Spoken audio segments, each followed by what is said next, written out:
UPND is using Chabinga to kill PF, Chipasha Mulenga explains.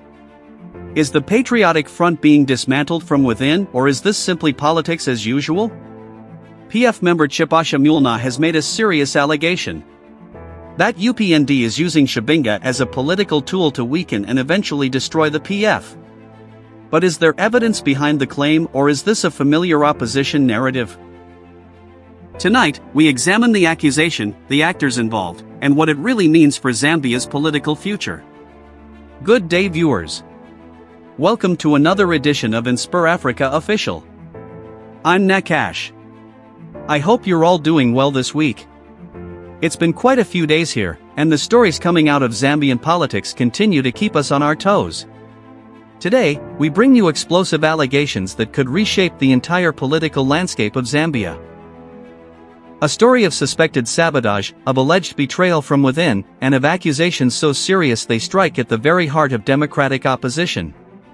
Imagine this: a political party, once dominant, now fighting for survival.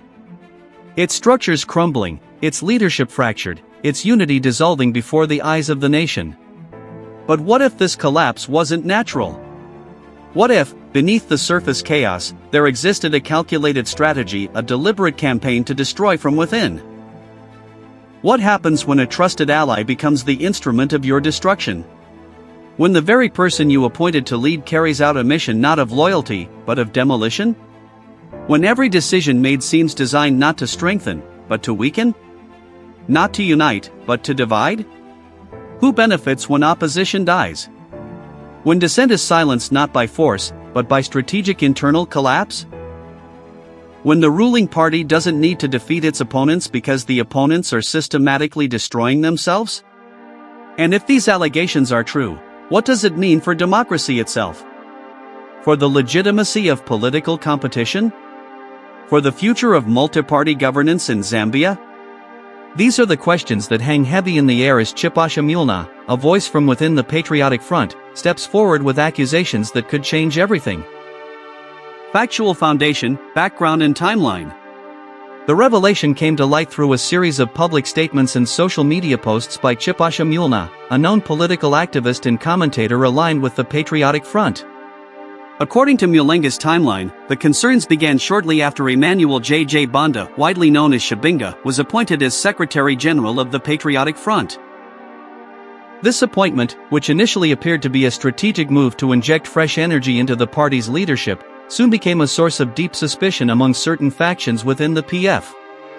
Mulenga alleges that from the moment Chabinga assumed office, a pattern of destructive decision-making began to emerge. Key party structures were allegedly dismantled. Experienced cadres were sidelined. Unity, which the party desperately needed in opposition, seemed increasingly elusive. The chronology, as laid out by Mulenga, suggests a systematic campaign. First came the organizational changes, restructuring that many insiders viewed as unnecessary and destabilizing. Then came the public disputes, the internal conflicts that spilled into the media, painting a picture of a party in disarray. By the time these allegations became public, several prominent PF members had already begun questioning Chabinga's motives. Whispers turned into murmurs. Murmurs turned into open accusations. And at the center of it all stood Chipasha Mulenga, pointing directly at what he claims is a UPND orchestrated operation. The timing is significant. The PF, still reeling from its 2021 electoral defeat, desperately needs consolidation. Instead, according to these allegations, it received infiltration. Direct evidence, quotes and testimony. In a detailed social media statement, Chipasha Mulenga laid out his accusations with striking directness. The UPND is using Chabinga to kill the PF. This is not speculation. This is not political rhetoric. This is what is happening before our very eyes. Every decision he makes, every move he orchestrates, is designed to weaken us from within. When pressed by supporters and critics alike to provide specifics, Mulenga continued. Look at what has happened since he took over. Look at the divisions. Look at how experienced leaders have been pushed aside. Look at how our structures, which took years to build, are being systematically dismantled. You don't need to be a political scientist to see what's happening here. He went further, addressing the question of motive. Why would the UPND fight us directly when they can destroy us from within? Why risk confrontation when they can simply plant someone at the top and watch the collapse happen naturally? It's actually brilliant if you think about it, if you're them. But for us, for the PF, for democracy in Zambia, it's absolutely devastating. When asked whether he had direct evidence of coordination between Chabinga and the UPND, Mulenga's response was measured but firm. I'm telling you what I see. I'm telling you what the patterns show. I'm telling you that when you look at who benefits from every single decision he makes, it's not the PF. It's not us. It's them. The UPND benefits from our chaos. They benefit from our division.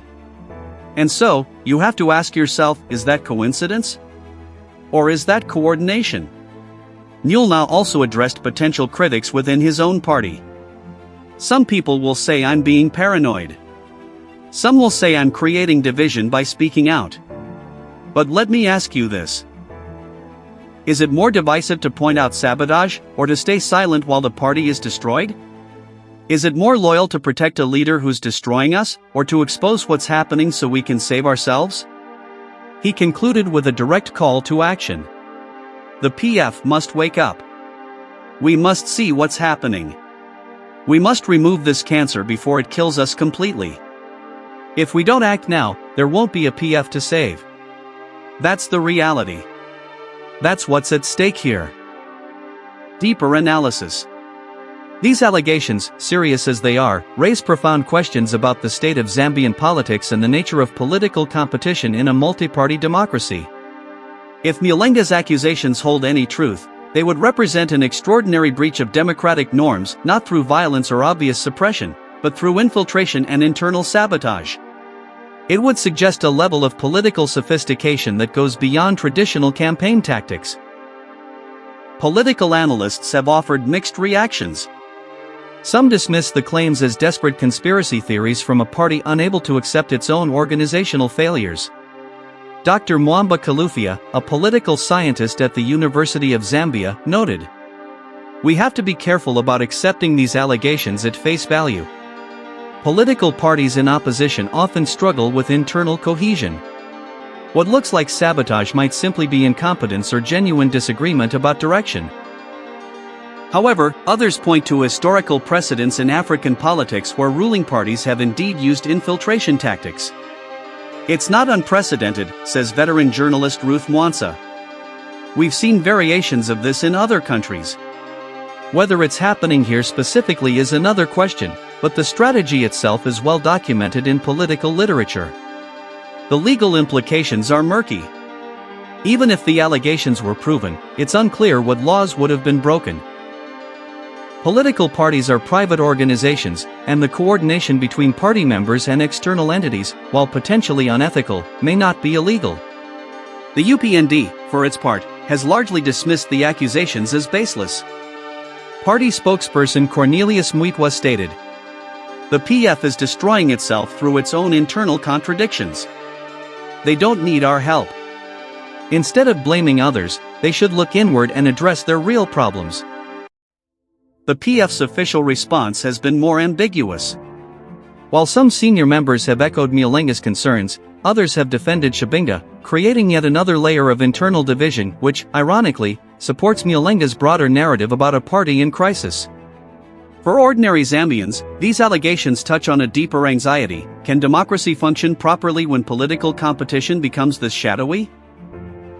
When trust erodes to the point where opposition parties suspect sabotage in every setback? The situation also raises questions about Chabinga himself. Whether the allegations are true or not, his effectiveness as Secretary General has clearly been compromised. Can he lead a party that doesn't trust him? Should he address these accusations directly, or would that give them undue legitimacy? And perhaps most fundamentally, what happens to a democracy when the opposition cannot function? When one party dominates not necessarily through superior policy or popular support, but through the systematic collapse of alternatives? These are questions Zambia must grapple with, regardless of whether Mulenga's specific allegations prove accurate. Thank you so much for watching today's edition of InspirAfrica Official. This story, as you can see, is far from over. The allegations made by Chipasha Mulenga have opened up a conversation that goes beyond one party or one individual. It touches the very foundation of how politics operates in Zambia. I want to hear from you. What do you think about these allegations? Do you believe there's substance to claims of internal sabotage, or is this simply a party struggling to come to terms with its own failures? Are we witnessing a sophisticated political strategy, or a conspiracy theory born from desperation? Drop your thoughts in the comments below. Let's have a respectful but honest conversation about what's happening in Zambian politics. Your perspective matters, and this platform exists for exactly these kinds of discussions. We'll continue following this story as it develops. There are still many questions to be answered, many voices to be heard, and many angles to explore. You can count on InspirAfrica Official to bring you the updates as they happen. Until tomorrow, stay informed, stay engaged, and stay critical. This is Nakash, signing off. See you in the next one.